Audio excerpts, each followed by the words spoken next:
Welcome to the Undisputed Podcast. I'm your host, Joy Taylor. On today's show, where will Kirk Cousins be playing next season? Plus, Giants defensive tackle Snacks Harrison joins the show to talk Eli, Odell Beckham Jr., and more. And Michael Rappaport stops by to explain why LeBron has no chance at passing Michael Jordan as the GOAT. Skip, Shannon, let's get to it. Let's start with Kirk Cousins. He is about to become an even richer man. He can become a free agent next month, and ESPN is reporting the Jets are, quote, willing to pay whatever it takes to land Cousins. But Peter King said he thinks Cousins will ultimately end up with the Broncos. He's been franchised by the Redskins the last 2 seasons.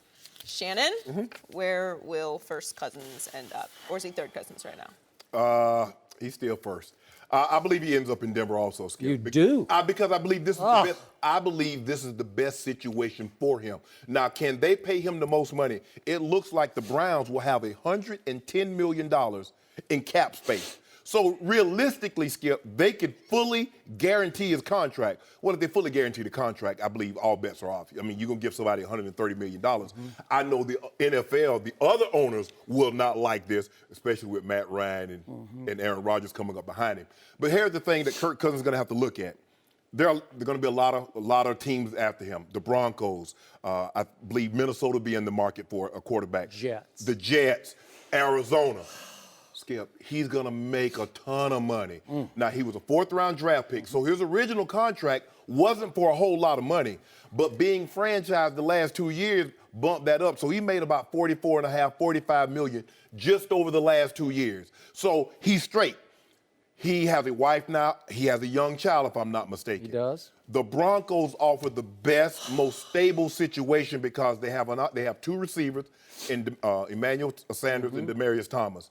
Now, they've had off years the last couple of years, but I believe that was because of quarterback play. They have a sound running back in C.J. Anderson. They do. Cleveland, they've lost 34 of their last 35 ball games. Is that a situation that you really want to go to? Now, I love Hugh Jackson, and he knows the quarterback position. So do I. But you get Kirk Cousins because you believe he's the piece that you're missing. Is the Cleveland Browns a quarterback away from being contenders? I don't believe so. The Jets, now, they got Robbie Anderson. He has this situation that he's going to have to deal with, Skip. Safarian Jenkins, the tight end, he's going to be a free agent. Yep. Matt Forte, they're probably going to release. I would think. So from an offensive standpoint, the Jets' pieces don't match up favorably for what Kirk wants to do. Yep. Because remember, Skip. Unless he just wants to get paid. Go ahead. If you just want a big payday. Yeah. But I believe Kirk is wired this way. He realizes when it's all said and done, no one will remember that Kirk Cousins got the first guaranteed contract, fully guaranteed contract. Nobody's going to remember that.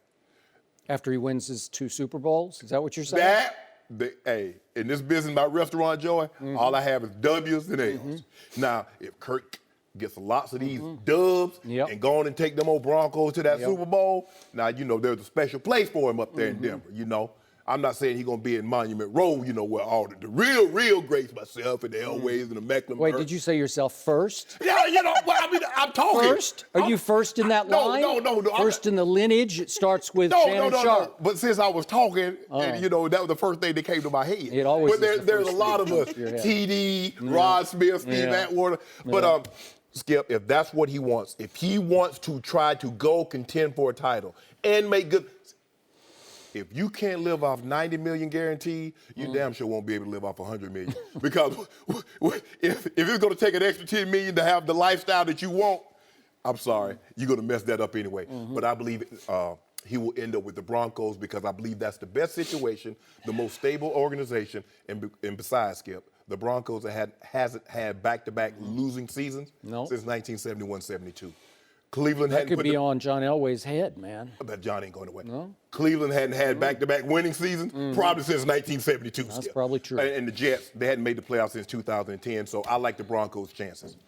So let me get this straight. Yep. After all we've discussed on the show, you are still completely taking this seriously. Like you're buying into Kirk Cousins as a potential Denver Broncos savior at court, right? That's what that's what I just heard. I just believe that the Broncos are a quarterback away from getting back to where they want to be, and that's contending for titles. Do you believe the Cleveland and the Jets are a quarterback away from contending? I do not. Okay, that's all. This is utter lunacy to me. This is nothing but NFL madness to me. So I'm going to be very curt in my comments about Kirk Cousins. There you go. Bruce Allen put you up to that? No, you he call did that not. man Kurt. I like Bruce Allen, though. Kirk Cousins will wind up with the team that becomes very unhappy with how much it wound up paying for Kirk Cousins. That's what's about to happen, because Kirk Cousins is no more than a decent quarterback who's now being viewed as a mirage of a difference-making savior by all these teams that desperately need a quarterback. And Kirk Cousins is about to become the most overpaid quarterback in NFL history, and it's not even going to be close, because he's going to become the all-time biggest beneficiary of what is still, as it always has been, a quarterback-starved market in which everybody's eyes are getting bigger than their stomachs. You know how you are when you're starving and your eyes get a little too big and you see this and this and this, and you say, I got to have that, I got to have that, and I got to have Kirk Cousins, because he's the only one who appears to be free at this point, completely free, unless they do risk the Redskins franchise tagging him one more time, and I don't think they will. I don't think the Players Association is going to go for that, Skip. That is true, but if they got away with it just to get back some compensation, that would require the signing team, the trade and sign team, to pay him the franchise tag, which is $34.5 million. So I can't imagine that John Elway would pay $34.5 for Kirk Cousins. And you have to give up draft picks to get him, because if he's franchise, right. Yeah, if it came to that. So let's start with the Jets. And I read yesterday on ESPN.com, the Jets are willing to break the bank. Money will be no object with the New York Jets. Maybe even $60 million in the first year. Because Jimmy G got between 45 and 48 for 7 starts. So what are you going to have to give Kirk Cousins with all the starts that he has? Silly me. I do not believe that Kirk Cousins is better than Josh McCown. That's what I think. Let's look at what Josh McCown did last year. He put up career numbers for a bad football team, right? Yeah. A bad football team. And I'm looking at this, and he completed 67% of his passes, a career high 18 touchdowns to 9 interceptions, nearly threw for 3,000 yards. His QBR was 56. You know how much I value QBR, scale of 0 to 100. So his was 56. Kirk Cousins was 50.5. So I think Josh McCown had a better year than Kirk Cousins had. Now, let's look at the scope of Kirk Cousins. And I'm going to bring it up one more time. As a starting quarterback for the Washington Redskins, Kirk Cousins, 26 wins, 30 losses, and 1 tie. So he's 4 games under 500, and he's about to become, by far, the most overpaid quarterback in NFL history. And I can't even begin to get this into my brain to compute it, because his interceptions have crept up every year, have Kirk Cousins. As a starting quarterback, 11 2 years ago, then 12 a year ago, then 13 this past year. So 11, 12, and 13. Not dramatic, but they've crept up. And meanwhile, as I keep pointing out, against the arch rival in the biggest pressure cooker game that you play each year in Washington, twice a year you play, my Dallas Cowboys. Kirk Cousins finished his Redskins career 1-6 against Dallas and lost all 4 games at home to Dallas, including one on Monday Night Football to Matt Castle and the Dallas Cowboys. And his one win of in the 7 games he played was against Kellen Moore, who is now the quarterback's coach of the Dallas Cowboys. And that's all you got? And that's the guy who's going to become a $35 million quarterback, potentially at least a $30 million quarterback. That's what happens, Skip, because we've never seen anything like this. We've never seen a quarterback with this many starts be totally free. We saw Drew Brees come up on the market, but he had less because that's all he's got going for him. To me, he's a decent quarterback, but his main advantage right now is he's completely free. But that's with any free agent. With any free agent, not just quarterbacks, it's not about being good. It's about being free. Because remember, Skip, when these quarterbacks become available, why did Peyton become available? The injury. Drew Brees became available because of the injury. Because, hey, think about it. We didn't know Drew Brees was going to be this. Drew Brees was so bad, they got the #1 overall pick. with Drew Brees and LaDainian Tomlinson on the roster. Well, your Dolphins had a shot at Drew Brees, and they disqualified him because of his shoulder examination. They said it's not good. Right, less than 10% chance. So that's what he has in his favor, Skip. Yeah. He's a quarterback with almost over 30 starts under his belt. He'll be 30 at the start of the season. So here's a guy that's totally free in his prime. And you don't have to give up anything, because normally they had those they had exclusive franchise tags on him, which means if you sign him, they can match it, but if they don't, you have to give up 2 first-rounders. He's totally free, and you don't have to give up any compensation. But there might be some compensatory pick down the line. But that'll be next year. And it won't amount. Right. It'll be some third round. Correct. And you won't be able to remember what happened or who it was. I'm also going to remind you one more time off last year. Kirk Cousins led the NFL last year in sack yards, and that's in part because of his offensive line. They get a lot of the blame, but it also tells you and warns you that Kirk Cousins is no Big Ben Roethlisberger in his ability to shrug off tackles, because at 6'3", which is plenty tall enough, he only weighs 200 pounds, so he's a little willowy. He's not a strong guy. He doesn't stand strong in the pocket. Once you get a hand on him, he's Sam Bradford-like. He will go down quickly. But he hasn't missed any starts. Okay, he has not. He's durable. I give you that. That's the one, that might be the biggest talking point here in his favor, is that he is durable, hasn't missed a start. Right. But when you touch him, it's almost like he's a flag football quarterback. He's just going to go down, and he led the league in sack yards. Yes. It also shows you not mobile at all. So is that the guy? So he doesn't even have any escapability to him, and you're telling me he's transcendent? No. He's life-changing? No, Skip. Yeah, first of all, you don't get transcendent quarterbacks unless it's at the tail end of their career, or it's because of major injury. Drew Brees, his shoulder. Peyton Manning was his neck. See, you mentioned Josh McCown, but Josh McCown's been on 10 teams. What team has Josh McCown been on that's made the playoffs? That many. So you telling me you'd rather have Josh McCown, a guy that's been on a third of the teams in the NFL, over Every Kirk? time I watch Josh McCown play, I sit back and say, you know what, he's pretty good. Yeah. That year he took over for Cutler in Chicago. Go back and look at those numbers. They were pretty good. I said that 10 times. When he was in Tampa, I said, he's pretty good. Then he ends up in Chicago. He's pretty good. Then he ends up in the Jets. Wait a second. I have never one time said Kirk Cousins is pretty good. How about this? How many times has Josh McCown led a team to the playoffs? Kirk's gone to the playoffs.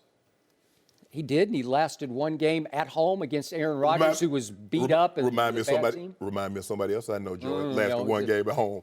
Joy, we have to change the subject after I made the point that Kirk Cousins is 1-6 against that team. Yes. The arch rival Cowboys? How can you put any stock in this? How can you put stock in a guy that the Washington Redskins have had as their starting quarterback for the last 3 years? Nobody knows Kirk Cousins better than the Washington Redskins, starting with the head coach. And they kept betting against him. They kept betting against him, and they never could buy into him. Well, and guess what? And they end up letting Deshaun Jackson become a free agent. They let Pierre Garçon become a free agent. His offensive line was in tatters. The tight end, Jordan Reed, cannot stay healthy for the life of himself. And so I don't really know what you want him to do. But I do know this, is that he will compete. He went to Seattle, and winning in Seattle is still a tough assignment. It's a very tough assignment. He went there with 4 backup linemen and beat that team in their building. I believe it was in tatters and disarray, but go ahead. But Skip, I give you that. It's kind of hard when you know the general manager, when you know your head coach, they're betting against you. And they've done it. They did him no favors by letting Garçon, by letting Deshaun Jackson go. They did him no favors in that. Jordan Reed can't stay healthy. So he knows, he sees what they're doing. They keep franchising him like, you're not going to do it again. And then he tops what he did the previous year as far as yards and touchdowns, got him to the playoffs. It's hard for me to believe, Skip, that they believe Alex Smith is better. I believe they traded for an older version of the guy that they're going to let I think Alex Smith is way better than Kirk Cousins.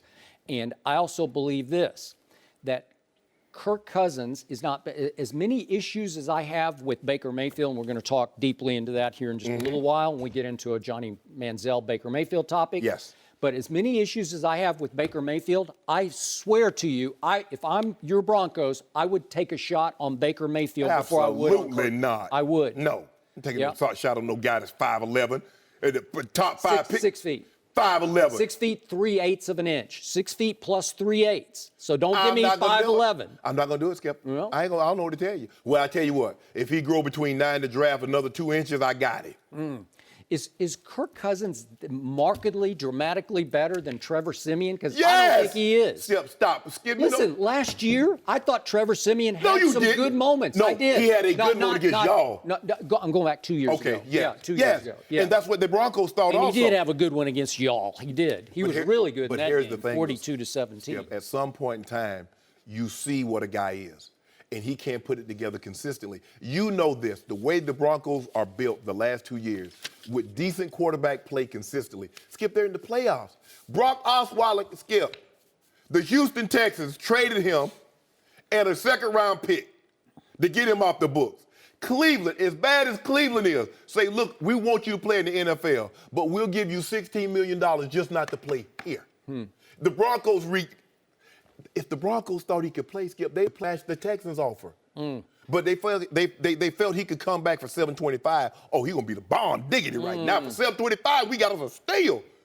Can you imagine what it would do to John Elway's declining reputation if he pays $30 million for Kirk Cousins and he's a bust if he stinks it up in Denver, which I believe he will? John Elway, look, you don't become as successful as he's become off the field without taking risk. He understands that. But even you have said he keeps swinging and missing at quarterbacks, right? Drafting him. Yeah. Here's the thing. You don't think that was a huge gamble taking Peyton Manning? Because the Indy doctors failed him on the physical. A lot of people say they're less than 5%. I'm not being a hypocrite about this. I was beating the desk on TV saying somebody should jump all over this because the Colts just made the biggest mistake they'll make in their franchise history. They pushed Peyton Manning out the back door. Who's in charge of everything, paid $19 million to a guy that couldn't throw the ball over 15 yards at Duke. That's what John did. You don't think that's a risk? Because you're not going to win very many games. I didn't, because Peyton's doctors were saying he will have a full recovery, and he did. My doctor better say that. You operated on me and tell me I got no chance of returning. I wish you might. Well, you better lie. Said it. I'm not doing 20/20 hindsight. I said he will have a full recovery, and his first year he should have been MVP, and the second year he was 55 and 10. But here's the thing, though, Skip. You and I both know Peyton's not available if he's uninjured. Nope. Drew Brees, I would have loved to see how this play out had Drew Brees not torn his labrum and Phillip Rivers, because Drew kept him on the bench for a number of years. Yep. And then he made the decision real easy for him when they said you got a 15% chance of ever playing again, because he tore the arm went around like a cartoon figure. When he tried to recover a fumble, and John Lynch, who used to work here and know Lynch very well, piled on him. But no, Skip, for a guy to be 30 years old, to come available with no injury, with this many starts, you got to pay. What have I told you about Kirk Cousins from the start? Underconfident, overachiever. That's a dangerous combination to me. And if you give him $30 million, I believe he will slowly but surely crumble under the expectations to live up to that. Sometimes you need somebody that believes in you. You need some jumper cable, somebody to give you that boost, Joe. You know what I'm saying? Yep. John Elway going to believe in him. Kirk Cousins is constantly trying to convince the media and, in effect, himself that he's that good. You like that? Remember that? You like that? When I get that big contract, I'm getting no Snapchat. You like that? Okay. You like that? Yeah, and what did he do to the Redskins GM after one big game? How you like me now? Mussing his hair, right? How you like me now? You should have called him. He should have hit him in the stomach. Well, I wish somebody would pat me on my head like I'm a child. Okay, but that's all underdog mentality, right? That's okay. Now because he kept betting against him. You're going to be the overdog now. You're going to be the prohibitive favorite. If Denver signs him for $30-odd million, there's going to be some in that locker room, some of the defensive players are going to say, God, like Von Miller might just say, really? This guy makes $30 million? Bond wants him. Bond's been I know he said that publicly. But Skip, it's one thing. Oh, look, I get it. Behind the scenes, like, I don't know if this guy can play. But to publicly, and Kirk knows, he's up there in the batter's box swinging. I bet Kirk strike out. Hold up, bro, you on my team. Normally the opposing team batter, swing. They don't do that when their own players are up, but that's what Washington was doing. Their own quarterback, they're betting against. And you should take that to your bank that you're about to break for Kirk Cousins. That's Washington. That's what they do. That's Daniel Snyder. Okay. That's Bruce Allen. Why should I be surprised at anything they do? Okay, I'm going to say one last thing about Baker Mayfield. He is a supremely confident overachiever. So he's supremely confident, while Kirk's not sure. Baker is totally sure of what he is. He's an overachiever. Yeah, he was confident that he could outrun the police. He did. He police thought he had could. Ohio shoes and counted with a flashlight and a big old jacket on. Yeah. Baker took 2 steps. I think he's about a Police had him on the I think he's about a 4.8 40 guy. So I'm not saying he can run away from you downfield. No, he can't outrun Kirk now. He can probably outrun Kirk. Kirk can't outrun him. I don't know. Listen, why you gonna be worried? He gonna be in Denver, so you gotta be one less. But you got enough headaches on your hand as it is. I'm trying to take care of you. No. I'm trying to save you from yourself. Well, You're betting on the wrong guy. You heard it here first. When we're in Atlanta next year and the Broncos are getting ready for the Super Bowl, Seriously? I have to come on. I'm gonna have old Kirk to come on with us. Is that your prediction? Goodness. Is that okay? So I think Shannon Sharpe just predicted all I'm saying, if Kirk Cousins signs with the Denver Broncos, they're going to the Super Bowl. All in I Atlanta. said is that when we're in Atlanta and the Broncos are participating in Super Bowl, what will it be 52? I don't know. 53. 53? Yeah. I would welcome Kirk Cousins. No, see, Skip, you making it hard for me. But he'll come for you, not for me. You've got a little LeVar in you this morning. You're like trying to speak this into existence. We need him. Yeah. Because I just know what you need something. I know what the Broncos are capable of if they get consistent. I'm not saying draft Baker Mayfield. No. Yes. Skip, you're not. First of all, I'm not drafting no quarterback that's 5'11" and 3/4. He's not 5'11" and 3/4. He's 6 feet and 3/8. Oh my goodness, that's a big difference. No mercy.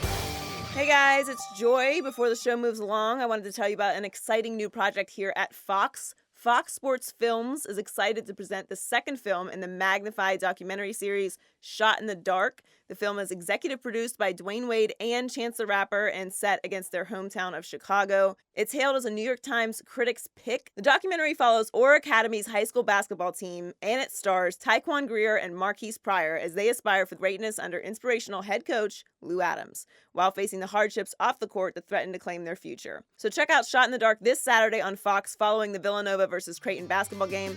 Now let's get back to more Undisputed. No mercy. Our next guest was ranked as the best run defender in the NFL by Pro Football Focus. He was first-team All-Pro in 2016, and he's got one of the best nicknames in the league from the New York Giants. Snacks Harrison, welcome to Undisputed. Good to have you. Well, wait a minute. Why are we showing that? This shows you blocking a Dak Prescott pass. Hey, man, you know how it go. You know how it go, That's not fair. See, look at Cowgirls. Oh, immediate I got shade. Lil Wayne the day before. Everybody calls me Cowgirl. They know. I am a Cowboy fan, but I always say this, of the rivals in the division, I do respect the New York Giants. I hate the Eagles, I dislike the Redskins, but I respect the Giants because they handle themselves a little differently. So, welcome to He started out by saying the Cowgirls. I know. I'm just saying, we'll see how this goes. Okay. Well, let's start with your quarterback. Eli surprisingly got benched late in the season. How much do you think he has left? As long as he wants to play, honestly. I think Eli can give about 3 to 4 more productive years. Really? Yeah, I really think so. How did he get benched then? Coaching decision, man, it was tough. I know Coach McAdoo didn't want to do it. It wasn't easy, but we needed something at that time to try to give us a spark, and he thought that was the best possible move. Were you good with it? I wouldn't say so in the beginning, but I understood once I spoke with him because I had to figure out what was his, why are you doing it? What's your reason behind it? And once, he broke that down. Coach McAdoo broke it down. Did you talk to Eli about it? No, sir. Really? Nah. So, were you good that Coach McAdoo is no more with your team? No. Honestly, I'm not because it wasn't his fault. It wasn't at all. I don't want to place the blame on anybody other than the guys down in that locker room because we're the one playing. It isn't him. The scheme could have been different. It's a lot of things that could have changed, but no, man, we're the ones with our hands in the dirt. So he just. Oh, no, so let me get this right. Now, you said you understood because you guys needed a spark. You think that spark going to last for another 3 to 4 years? Because you say you believe Eli got 3 to 4 years. Sparks only last like a couple of games, not 3 years.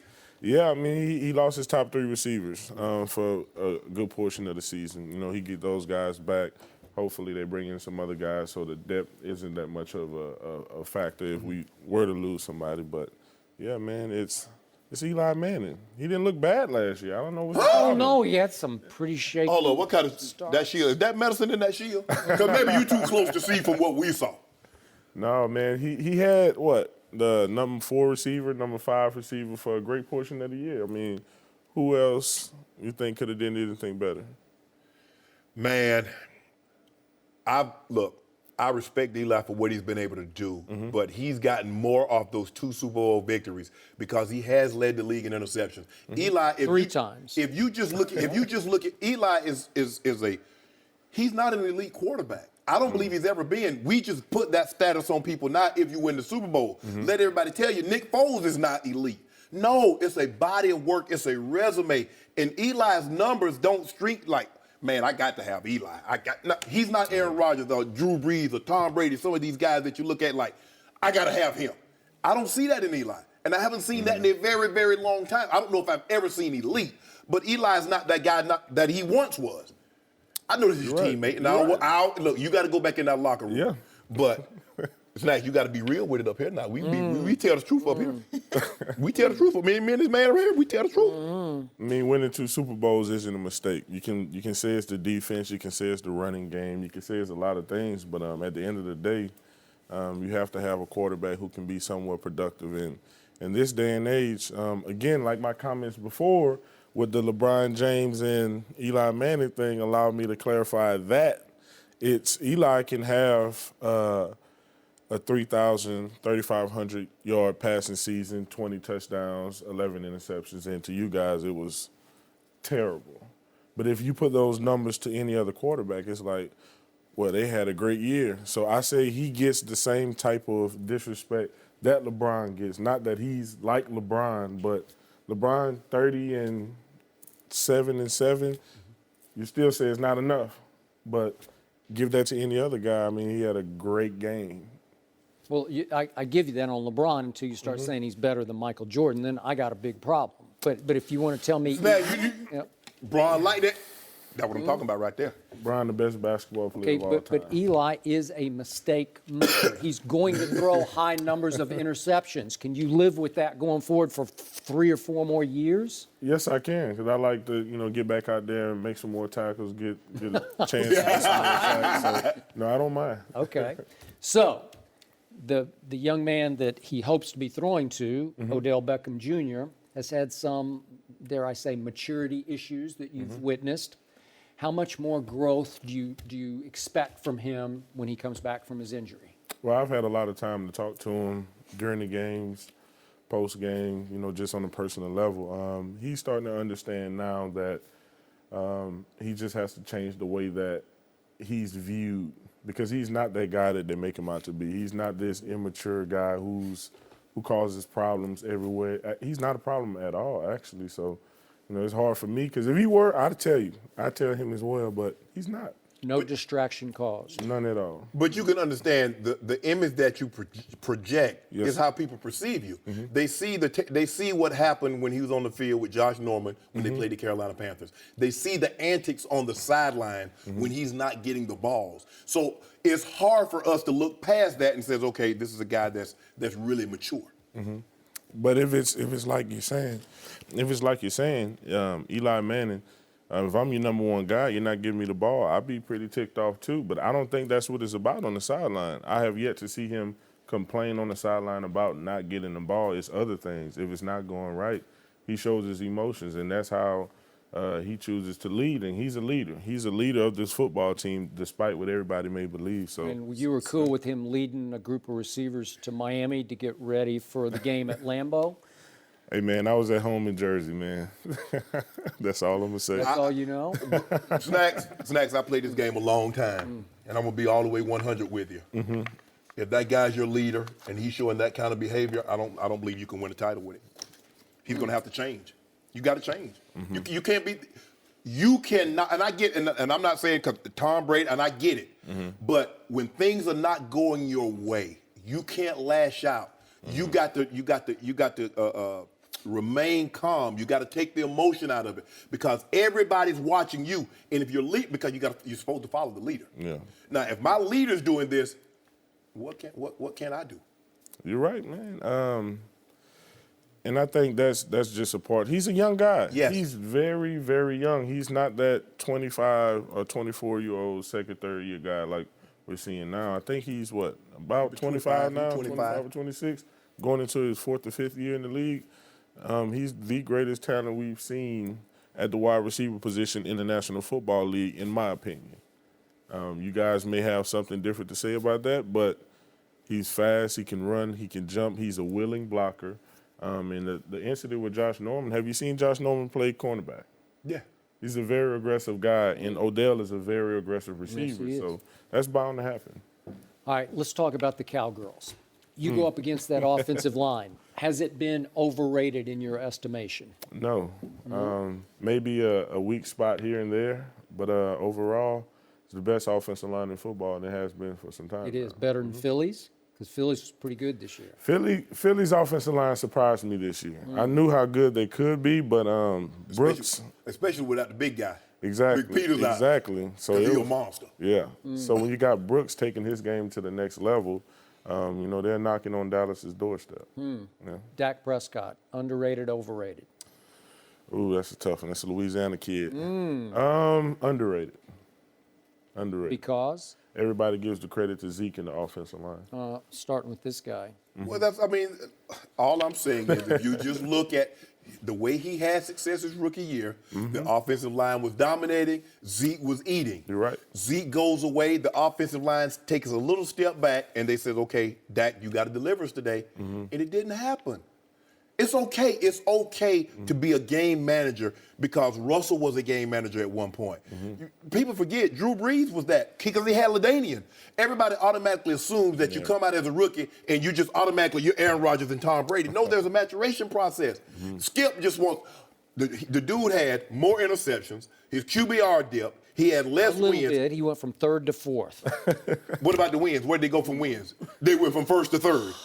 They didn't have Sean Lee on defense. You They see- didn't have you see- Zeke for 6 games. You see what I'm up against now? This is what I got to go with. And Des Bryant just flat out lost it. Well, ask him what he think of Dez. Well, what do you think of Des? He's the #1 receiver, one of the better receivers in the league. He used to be. I think they just need to put him in better positions.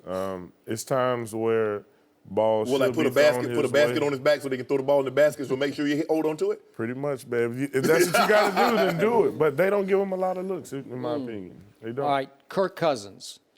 Would you pay him $30+ million to be your savior for your team? What team am I the GM of? Any team. How about the Denver Broncos? Yes, definitely. You would. Yes. They're a quarterback away. And do you see enough from Kirk Cousins that you would pay him that much money? Yes, sir. Kirk Cousins is an elite quarterback in this football. Really? Yes, I cannot yes. see it. So he's 26-30 as a starter. So he's 4 games under 500, and he's elite. So Eli's elite, and Kirk Cousins is elite. I'll give you Eli before I'll give you Kirk Cousins. Why are you so down on Kirk? I just think he's average, and he's going to become the most overpaid quarterback in history by far. Snack, because he's in the right place at the When right you tell time. Skip how free agency work, it's not about being good, it's about being free. Yeah. Well, you were At the free right, at the once right upon a time. At the right time. You yeah. got a pretty sweet deal. Yeah, I got overpaid. That's what they told me. But I was in you the right earning it. place at the right time. Hey, if you're the best run stopper in football, you are not being overpaid. But tell him to stop labeling you a run stopper. You want to play some passing down. Exactly. I need to get in on 3rd down, get some quarterback sacks. Kirk Cousins, I got him once. Dak, I missed him a couple times. But, yeah, that label needs to go away. But see, with Kirk Cousins, all you got to do is get your pinky finger on him, and he's going down. With Dak, you got to get both hands on him. You don't think it was more so the team around him than Kirk? I don't know. He had the most sack yards in football. Offensive line, playing with the offensive line in and out. Both receivers, they let both the receivers go. Trent Williams, who's a monster, was hurt a lot. Sheriff hurt a lot. Come on, Skip. And Trent had to play out of position a lot, too, last year. So I'm on record. I'm not going to back off. You're going to live to rue the day if your Broncos give him $30 million. By midseason, you're going to be saying, that's all I got for $30 million. Somebody's going to pay you. So we might as well, we're in the quarterback market. Skip, if you're looking for a house and you like the house, and it's for like whatever the cost is, you know somebody's going to buy it. Yeah, until you buy the house and you find out it's built on a hole, a sinkhole, and it has black Sinkhole. mold. He's got a sinkhole. Well, we could get him or Ryan Tannehill. We take Kirk Cousins. Yeah, you can outthink him. No mercy. How much could the Eagles get if they traded Nick Foles? According to Hall of Fame general manager Bill Polian, a lot. Polian said yesterday that starting negotiations should be 2 first-round picks and 2 second-round picks for for the Super Bowl MVP. Foles will cost nearly $8 million towards the salary cap next season, but Carson Wentz is expected to return from injury. So Shannon, what is Foles worth? Right now, Nick Foles' price is artificially high because of Carson Wentz's injury. And when you first hear Bill Polian say this, you're like, huh? But he's throwing out those numbers because you don't want anybody to come in and ask. Because here's the thing, Skip. I think Carson Wentz has one of the 3 most serious injuries for a quarterback. The most serious is a serious injury to his throwing shoulder. But he tore his ACL and his LCL. Now, the last quarterback we knew that tore those 2 ligaments was RG3. Now, what happened when RG3 rushed himself back to play, Skip? He was never the same. No. I can assure you the Philadelphia Eagles will not make that mistake with Carson Wentz. So, not that Carson Wentz is going to rely on his legs the way Robert had to, but go ahead. Yeah. But until I know if he's 100% healthy, I'm not moving him. This was why I was able to win the Super Bowl, because I had quality depth at the quarterback position. Skip, I believe they're the only team that were built, and it played out that way. Case Keenum wasn't able to do what Nick Foles, he was in the same situation. I believe if Carson Wentz was healthy, let's just say for the sake of argument, he broke his leg, or not going to hope that doesn't happen, but he had an injury that's only going to keep him out for 3 months. And he was going to be 100% healthy by the time OTA started. Nick Foles had come in, win the championship game, win the Super Bowl MVP. I believe you could probably get a second-round pick for him. Am I supposed to ignore the previous years that Nick Foles had? Now, had he had 27-2 and won Super Bowl MVP, now we might be on to something, Skip. But I can't forget those years at St. Louis. Now, granted, his head coach was Jeff Fisher. But Kansas City, I think we need to give Doug Peterson a little bit more credit than what we're giving him. Because what we've only seen Nick Foles play well in that Eagles uniform. I give you, like basketball, we've only seen Lance Stevenson play well in Indiana. He's had a lot of other stops, Skip, but he only plays well seemingly in Indiana. Nick Foles seems to only play well with the Eagles. So I don't believe, to the Eagles right now, Skip, what's he worth? Somebody gonna give us that? Here's a true story. They say when Oprah bought a house up in Montecito, the house wasn't on the market for sale. She knocked on the door. She said, I want to buy this house. They say it's not for sale. She handed them a check, said we'll be out in 2 hours. You see? Now, if somebody come and offer what Bill Polian said, you give me 2 1s and 2 2s, thanks, Nick. I really appreciate what you do. You always going to be a legend in Philly. Next to Rocky, you might be the biggest thing in Philly. But Skip, what if you're stuck with a chronically injured Carson Wentz? Carson, first of all, Pennsylvania ain't going anywhere. I know you want to get out from under these butt kickers that's about You're the one who just brought up the most serious injury a quarterback can suffer. But I'm saying, though, don't rush him back. I got plenty of time. First of all, I got Nick Foles under contract for $7.5 million. I don't have to do jack. Mm-hmm. So I'm not doing anything until I know 100% that Carson Wentz is healthy. Then I might entertain it. Right now, I'm not shopping, and I don't believe anybody's calling. First of all, here's the thing. Drew Brees has an exclusive franchise tag when he was free about 5 years ago, 6 years ago, which you had to give up 2 number ones to get him, and then nobody bite. Kirk Cousins had that. Nobody bit. There's a reason why, Skip, because not only are you going to have to give up compensation, you got to sign him to $100+ million. See, RG3's contract was $20 million over 4 years. Over 4 years, you sign Nick Foles and you give up that, you must be out your mind. I like Nick Foles. It's a great story, but I'm not giving up that. But if I guess somebody get desperate enough, you will. I cannot tell you how much I disagree with every point you just made, but I'm going to go all the way back to the first point. Okay. You used the phrase artificially high for the market that my friend Bill Polian has set hypothetically on the open market for Nick Foles. 2 firsts and 2 seconds is not artificially high. That's exactly what he should be worth on the open market, because Nick Foles is better than Kirk Cousins. He just is. He's shown but you repeatedly. But they're going to get it for free.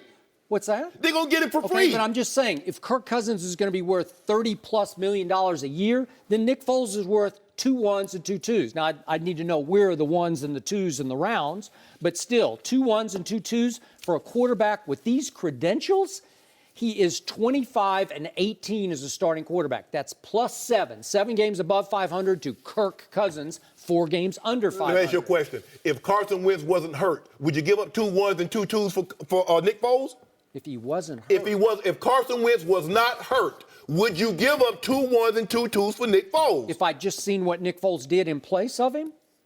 Okay, I just saw it. Do you realize what we just saw? I don't know if it went in your brain because you became so Wentz-centric sitting across the table from me. You put all your eggs in Carson Wentz's basket and you said he's the MVP. And then all of a sudden into the same offense stepped one Nick Foles and took it up a level. Oh, so were you? He took it up a level. After the Atlanta game, were you offering 2 1s and 2 2s? Hey, he won the game, didn't he? After the Raiders game. Wait, I picked him to beat Atlanta. You didn't. I didn't. Yeah. So Nick Foles did what you didn't think he could do against Atlanta. Yeah. And then back to back, he played arguably the 2 greatest games in NFL quarterback playoff history. I'll give you that. Championship game and Super Bowl. Yes. And it wasn't like a first-round game, a wild card game, and then a divisional game. Correct. It was the championship game and the Super Bowl. And look at these numbers. 54 of 76, 78%. That's just outrageous. 725 yards, 6 touchdowns to only 1 interception. And again, you said if he had 27-2 during the regular season, well, he did have a regular season, not under Doug Peterson. But here's the thing. That was under Chip Kelly. Yeah.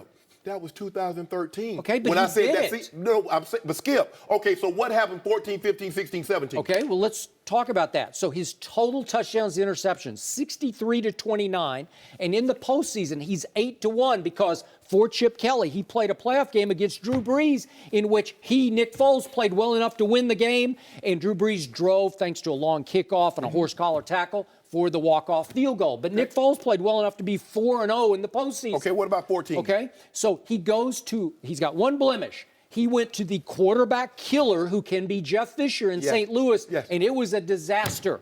I'm going to give him a pass on that because I watched what Jeff Fisher did to Vince Young. And I watched what happened to Jared Goff last year. So that was his only blemish. He had 1 year, and he was 7 touchdowns and 10 interceptions. Okay, what about, in 2013, he had 27-2. What happened in 2014? They were okay. Who's going to match 27-2? No one's ever done that before. Okay, what about 2015? Okay, but look at his body of work. 63-29? But Skip, Man, there's something. How about this year? Something transpired between 13 and 17. Yeah.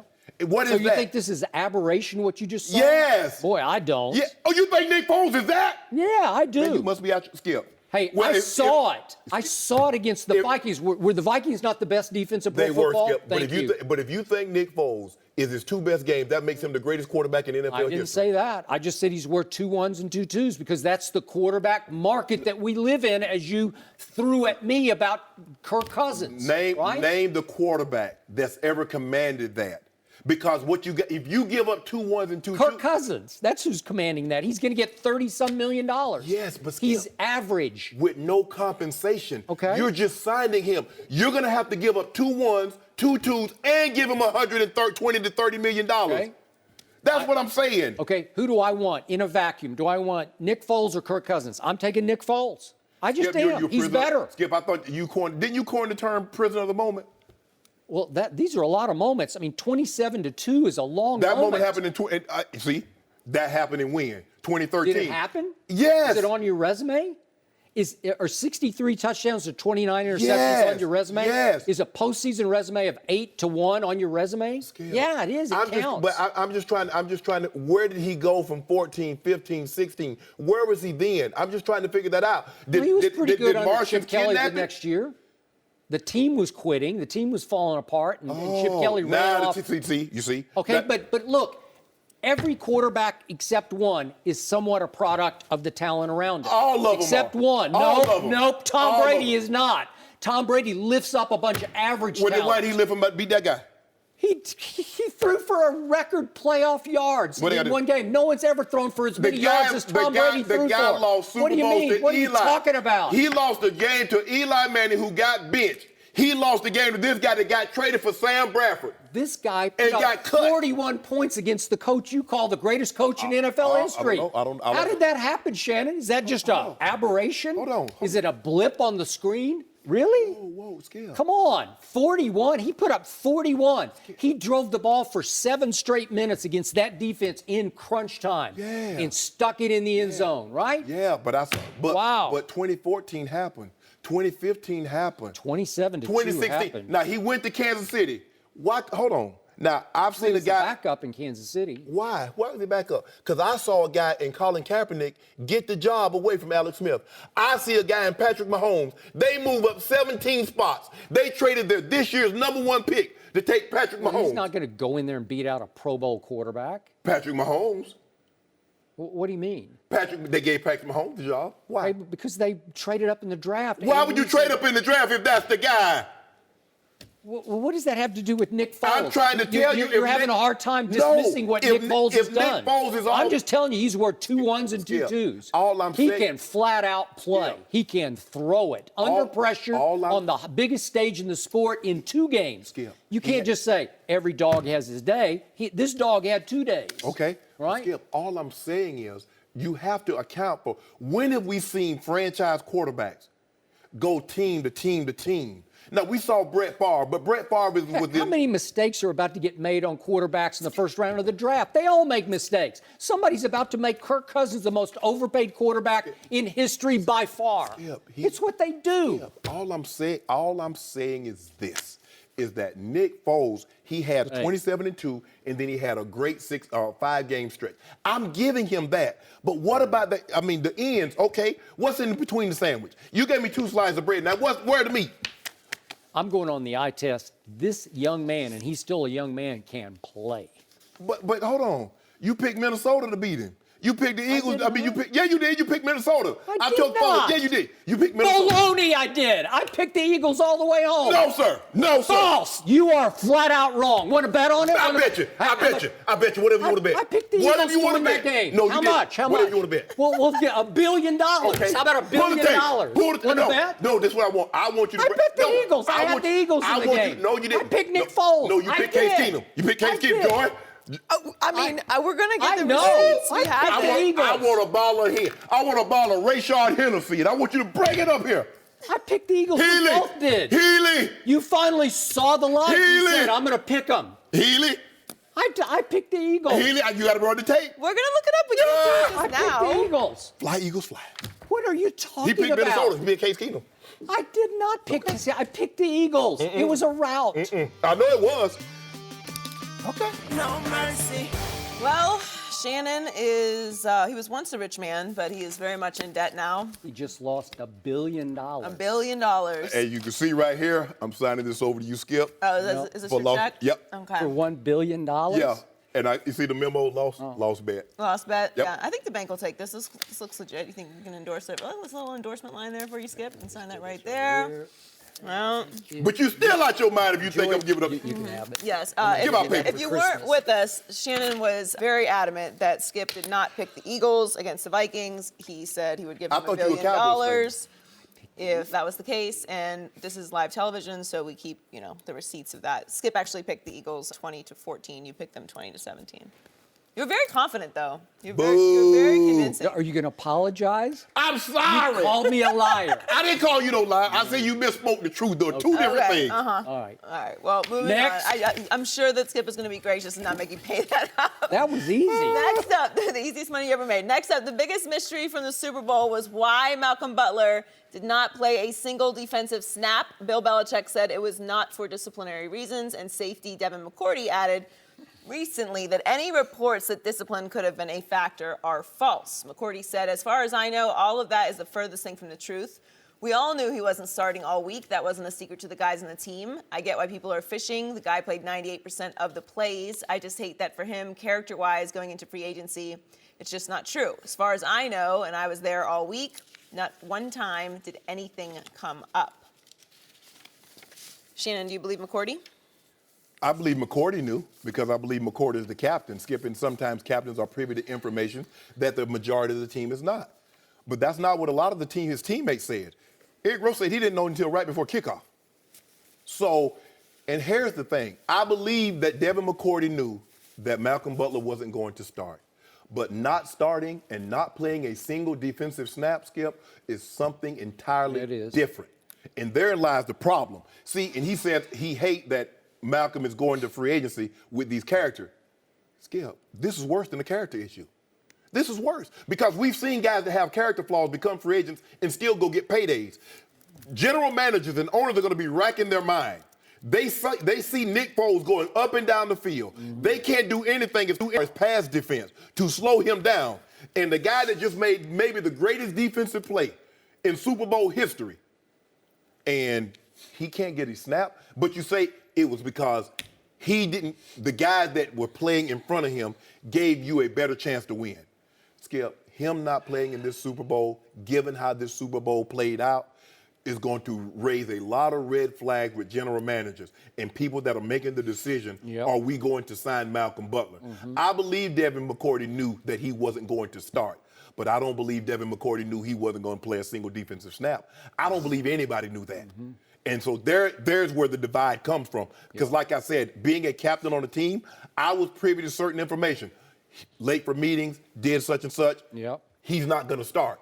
But you saying he's not going to start and him not playing a single defensive snap, Skip, those are two separate issues. You do make one good point I had not thought of. It is possible because I like Devin McCourty, and he is a captain of that unit. So it's possible he was privy to not starting, but to your point, not to not playing for the whole game, not a single snap as you gave up 41 points. Exactly.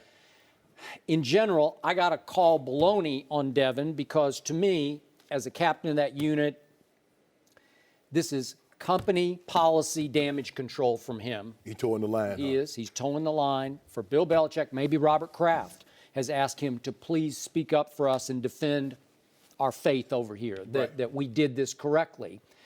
And all I need to know is, and I know we've shown it, but all I need to know is that Malcolm Butler is bawling his eyes out right before the kickoff with two players with arms around him. And that's not so long. Skip, those are not tears crying, I'm not going to start. Those are tears, I'm not going to play.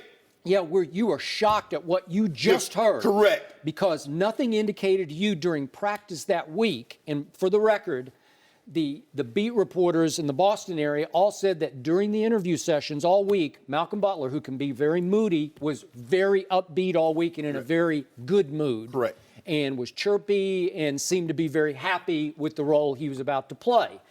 And then, remember the Brandon Browner tweet after the game. I'm going to read it. A locker room was divided pre-game. Wow, that's a strong thing to say. Most yards ever given up in a Super Bowl game, and your best defender over the past 3 seasons doesn't get a snap. You were hurt/burnt where he was needed tonight. Hashtag foolish pride aimed at Bill Belichick. And that got liked by Dante Hightower, who wasn't eligible to play because he was on IR. But again, he's another leader of the defense. And remember, Rob Ninkovich also tweeted something that he was his displeasure in this decision. And as you point out, Eric Rowe said he didn't know until right before kickoff. So did he see signs, Eric Rowe, of it, the way they were utilized in practice? Maybe here and there. I'm sorry, and obviously I disqualify myself a little bit here because I'm still raw over the fact that Belichick's defense gave up 41 points to the guy we just went back and forth about, Nick Foles. My God, and you didn't play him a snap in a game that was screaming for you to try something in the second half? Just try something. Just mix it up. Coach Lombardi was a disciplinarian. And remember, Max McGee broke curfew. Yep. But Coach Lombardi wanted to win the Super Bowl, and guess what? He put his butt in the game, and he caught 2 touchdown passes. They win the game. A game of this, I get it, Skip. You want to be, look, whatever happened, you're not going to start. But now, if they're winning the game, Skip, hey, I'm up. I might not even play you. But we start to lose, and we're starting to have trouble in a position that you normally play. I'm putting your butt in the game. Because at the end of the day, I'm trying to win this game. Yeah. So, and he's done more damage to Malcolm Butler, Skip, than he could possibly. It would have came out better said, he broke curfew. Yep. He had a woman in the room. He was smoking. He's doing something he wasn't supposed to. Yep. But to do this in this game and offer no explanation, now, Devin, that's why everybody's fishing, because it doesn't make sense. And remember, Malcolm posted on, I believe, Instagram Right. a couple, maybe the day after. A couple of days after he doubled that down. He said, I did not go to a concert. Right. I did not bust curfew. Right. And I didn't do any of that other ridiculous stuff, quote Right. unquote, that I've been accused of, Correct. rumored to have partaken in through the week. Right. And that got liked by one Tom Brady, who's obviously the leader of the team and if not Right. the offense. Right. Okay, so it looked like, and several other teammates currently on the roster liked that post. Correct. So they're supporting him, and if Tom Brady supports you, I'd say that's a Brady pretty strong commented thing. on it, And he too. did. He commented. Said he was a oh, good- that's right. He yes, commented. he was a good Oh, he teammate. did. Yeah, And he was a great kinda teammate. Did With a 6 gushing. exclamation points. Yeah, that's 6 exclamation points. It just, Skip, it doesn't make sense. Yep. Just say, he broke. I mean, look, Malcolm, I'm not going to play you this game. I caught you whatever you do. This is what we're going to say. If they ask you, say, I broke curfew, boom, we're going to be done with it. But to do this, and like I said, I hate using the term all and every because there's no such thing when you're dealing with people because not everybody's going to like something, not all is going to like, or not every. Fact. But Eric Rowe, there have been other teammates to say that starting is one, Skip, not a single snap of a guy that played 98% and no explanation. Well, so all of a sudden, Malcolm Butler forgot how to play corner. All of a sudden, he's no good. So you mean to tell me the guys that he were in front of all year long, somehow you thought they get, and I get, normally, Coach Belichick normally pushes all the right buttons, Skip. He's done it before. The mere fact that Kyle Larrington was struggling, he put Malcolm Butler in. Malcolm Butler, think about it. He made that play, that was the 18th defensive snap that he was on when he made that interception. So he didn't play a whole lot of snaps. But Coach Belichick said, Kyle Larrington, we drafted you high, but you're not getting it done. This guy, not a single snap. Not a single snap. And Belichick looked like a genius when he inserted Malcolm Butler late in that game Correct. against Seattle because he made arguably the greatest defensive stop in Super Bowl history Right. at the goal line. And I am still convinced that Bill Belichick wanted to continue to repolish his genius by starting Eric Rowe, whom he had stolen, so to speak, or acquired from the Eagles, a second-round draft choice who was failing with the Eagles, and he says, hey, watch what I do with Eric Rowe against the Eagles in the Super Bowl. I'll put him in the slot or wherever you're going to, I'm going to insert him in the defense. After what he's done, Skip, he put Tom Brady in for Drew Bledsoe. So basically, he can do no wrong in a lot of people's eyes. Yep. So when you look at it like that, he also, he got rid of Adam Vinatieri.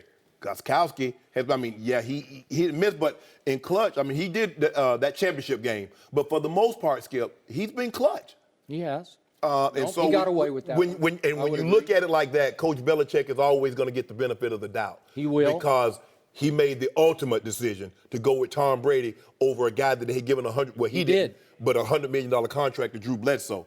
But if Devin, Skip, we wouldn't be talking about this. This was already done because, like you said, the Super Bowl's been 2 weeks ago. But Devin McCourty, maybe this was an old interview that just got resurfaced. Yeah. We would have moved on. So. No. But Skip, it doesn't make sense. It doesn't make. The only difference between truth and fiction has to make sense. So this makes no sense, Skip. And Bill Belichick does not deserve a pass for this. No. And he doesn't need to use Devin McCourty to help him get a pass for this. And that's what I don't get. But because he has those five Super Bowls, Skip, I believe Coach Belichick, and some of us have called him to the carpet on this, but he gets a pass. A pass because of those 5 Super Bowls. I don't believe any other coach could have done this to a starter and did offer no explanation. But this particular Super Bowl with all the stuff that was swirling around New England before, and now Tom Brady is taking and he had the Minnesota game. Skip, there's a little extra seasoning in this pot this time around. He on vacation. He posting pictures on vacation. I don't know, Skip. No mercy. LeBron James was the All-Star MVP on Sunday after his 29-point, 10-rebound, 8-assist game. It was LeBron's third All-Star MVP, tying him with Michael Jordan. MJ still has a big lead on LeBron when it comes to NBA titles, but LeBron has been to 7 straight finals, and he could make it 8 this season. We're joined by friend of the show and host of the I Am Rappaport Stereo podcast. And he's got notes today, so we're both in trouble. Woo. Cliff notes, Michael, cheat notes. How are you? It's good to see you. It's been too long. Welcome back, Michael. Yeah. I said Shannon looks lean and mean. Yeah. Skip, he's sick. He's sick. Yeah, he's over here drinking some ginger tea with me. Yeah. Joy got me sick. You know she No, do. I haven't been sick for a while. Michael, fire away. I'll fire away. Listen, LeBron James is great. He's the greatest player of his generation. But LeBron James will never catch Michael Jordan, okay? He'll never be Michael Jordan. And, I mean, there's so many different reasons, starting with you and you. When Jordan played, there was an allure. There was a mystery. There was a Joe DiMaggio quality. He'd walk in the arena suited and booted when you didn't have to come in suited and booted. He had the shades, and you'd see him when you'd see him. And on the court, it was perfection. The way he wore his uniform, the socks low, the sneakers, sent people into a frenzy. He was the first to do so many things. Correct. He participated in the dunk contest. Yeah, 3 times. He was the first to wear the number 23. He never lost in the finals. We all know this. He never complained. Rick Mahorn and those guys, Kevin McHale and those guys, beat him to a pulp. He never complained. You saw him in the gym. He came back a little stronger. Shoulders were looking bigger, sort of like Shannon Sharpe, sort of like, a young Skip Bayless. He had the it factor. And one of the big reasons why LeBron will never beat Michael Jordan is because social media. We didn't discuss it every day. You saw what you saw, and you took it as you saw it. And you saw perfection, you saw greatness time after time. Maybe his jump shot wasn't that good when he first came in the league, but we didn't have to watch it on Instagram every single night. We didn't have Skip Bayless discussing it every single night. We didn't have guys with cheerleader suits and pom-poms, Shannon Sharpe, cheering it on every single night. That part of it, you were never going to be able to capture it. There was a James Dean, a Lone Ranger quality to Michael Jordan. LeBron James came in the league wearing number 23. You're going to be like Mike. Social media, there was scrutiny. There was so much hype. There was so much expectations. Jordan didn't have these expectations. Listen, the only thing that LeBron James can truly catch with Michael Jordan at this point is his hairline. And I'll say this. LeBron James is fantastic. He's a fantastic player. One thing that I think that LeBron James doesn't get as much credit for at being totally better than Michael Jordan is how outspoken he is. When Michael was in the league, he didn't say anything. And everybody was like, say something. Are you going to say something? He didn't say anything. LeBron hasn't been afraid from the beginning, and he's just catching steam. And I think that's one of the things that I admire the most. And I think that's one of the things, basketball, not basketball. There's never going to be another Mike. There's never going to be another LeBron. But that LeBron factor of speaking out, not being afraid to speak out, and taking on the burden of being a black star today and not shying away from her is inspiring the people in the league and the people that are going to come after him in all sports. So I think it's a team sport. It's not boxing. He's never going to catch him. I don't care if he's winning the championship. He's not winning the championship. He ran around the All-Star. He ain't winning the championship this year. Shannon, we made a bet last year that you didn't pay me, that he was going to win it last year. He didn't pay 2 bets. 1. He's got to walk out of here with protection. He's got debts to pay all over this building. I just paid Skip his $1 billion. What about me, man? Yeah, We're supposed to have a hummus festivity, man. But people know every time. Did Shannon pay you? We gonna break even, because I'm gonna get this back. Listen, the only trophy that LeBron is hoisting over his head this year is that All-Star Game trophy. And the way he was running around the arena like they won a championship, that's the only thing that you're going to be hoisting over his head. So LeBron is fantastic. He's great. You got to get that out your heart. What get out your heart? In reality. No. Listen, why don't you come out here with like a pom-pom, do some flips? Remember when you were in Hard Knocks, you were dancing, you did the split? Come out here and do that for LeBron. No, I just call it like I see it. Here's the thing. For me, can you honestly say that Michael Jordan ever beat a team as talented in the finals as the Golden State Warriors? I don't know the details. You know the details. You know who he beat. He beat Portland. He beat Seattle. He beat Utah. He beat the old Lakers. He beat the snot out of the Seattle Sonics, and that was Gary Payton, Hall of Famer, Sean Kemp, who... That's on his own to it, but at the time, he was a Hall of Famer. You do know Golden State got 4 of those guys. I got it. Okay. Sharon, don't get me started. Hold on. The He beat the Eastern Detroit Conference Hold on. route to the finals. Hold on. Anthony Mason was there knocking him down. Hold on, Skip. You do know Scottie Pippen, when Michael Jordan left, was first team All-NBA both years.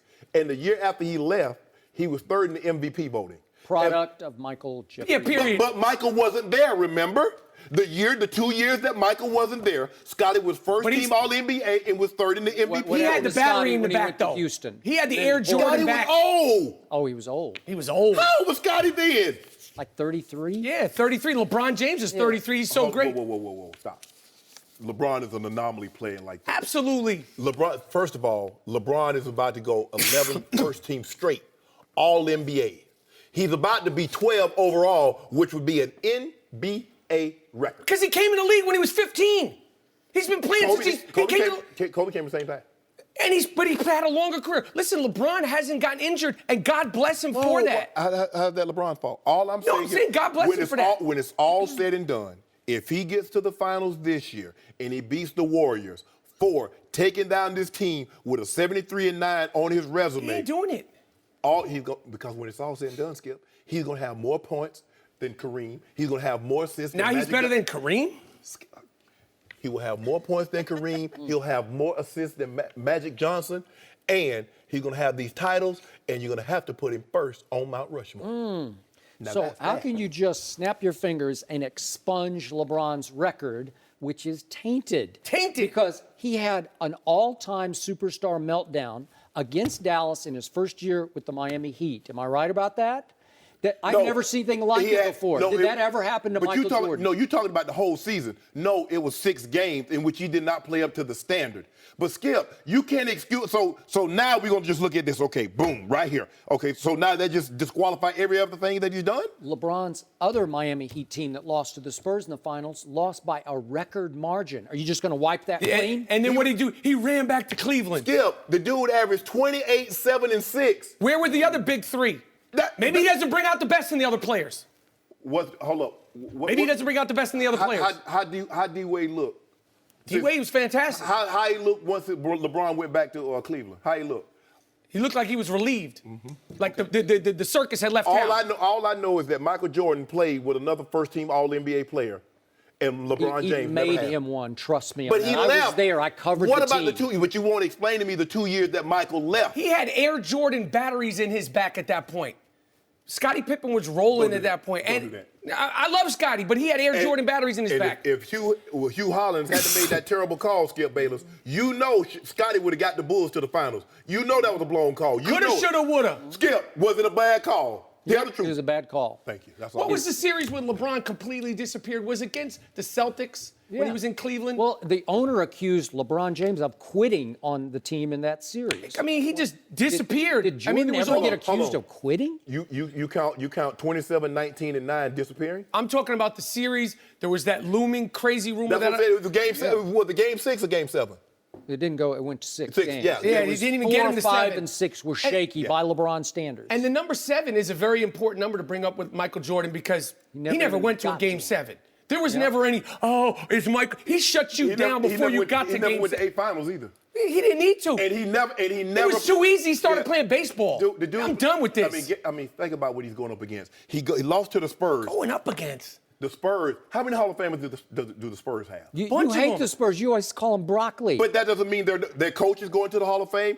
Duncan, Parker, and Manu. Michael Jordan was going up against the Goon Squad in New York. Patrick Ewing, Hall of Famer. Late great Anthony Mason. Not a Hall of Famer. Charles Oakley. My good friend, not a Hall of Famer. John Starks. Not a Hall of Famer. It doesn't matter. They were beating his butt. Is Kevin Garnett going to the Hall of Fame? Yes. Is Paul Pierce going to the Hall of Fame? It's a different time. Is Ray Allen going to the Hall of Fame? And they beat him too. We broke him down. And wait a minute. The owner said that they made your guy quit in a playoff series. Made him quit. Took his heart out. You know what? You know what? Like a little beat, like a hummus. Chewed it up. Let me tell you the truth. I went to school. Kept the good parts. I told my grandma my brother called me a bad name. Sterling? Yeah. She said it don't matter what they call you, baby. What's your answer to?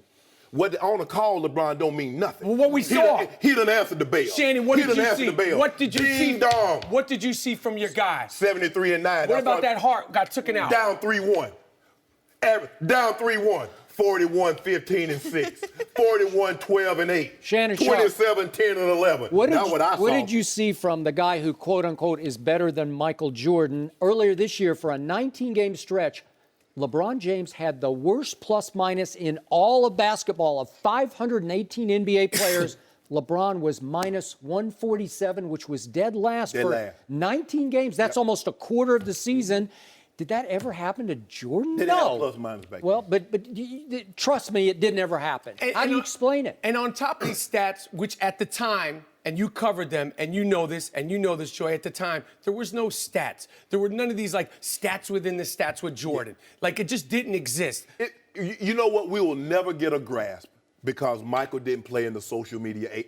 I would love to see him get critiqued There was no memes. And check this out. Even a simple thing like the dunk contest, the iconic dunk contest between Michael and Dominique, which LeBron James, how many dunk contests has he been in? That's beneath us. Does he not like the fans? He's not doing it. Jordan did it. Yeah. Beneath Dr. J.